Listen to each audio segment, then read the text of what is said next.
আজকে একটা tiffin recipe share করছি। আজকের রেসিপি হচ্ছে চাইনিজ এগ ফ্রাই।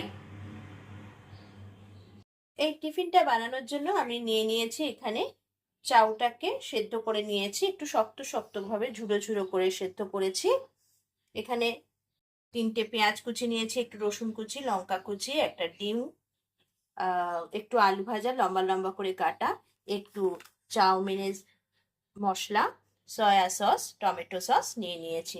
প্রথমেই আমি এই চাউটাকে নুন, পরিমাণ মতো নুন দিয়ে আর এই মশলাটা দিয়ে, চাউমিনের মশলাটা দিয়ে মেখে নেব। এই মশলার মধ্যেও নুন থাকে, তো সেই অনুযায়ী নুনটা আমাদের দিতে হবে।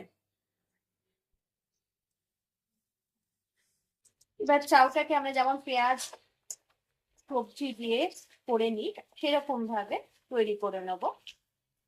আর অল্প পরিমাণে রসুন, লঙ্কা, পেঁয়াজ রেখে দেবো।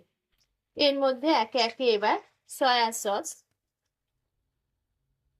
টমেটো সস দিয়ে চাউটা বানিয়ে নেব।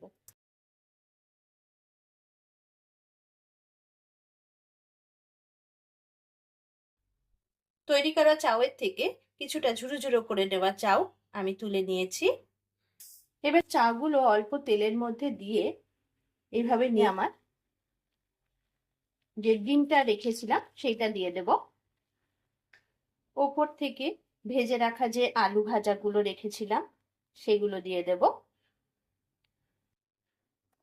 বাকি যে আমি পেঁয়াজ আর রসুন লঙ্কা রেখেছিলাম সেগুলো ওপর থেকে ছড়িয়ে দেব। একটু টমেটো কুচি দিয়ে দিলাম। এরপর অল্প করে একটু চাউমিনের মশলাটা ছড়িয়ে দিলাম।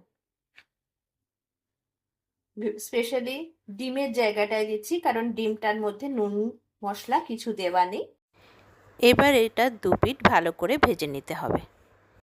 এটা সুন্দরভাবে ভাজা হয়ে গেছে, এবার এটা সাজিয়ে পরিবেশন করব।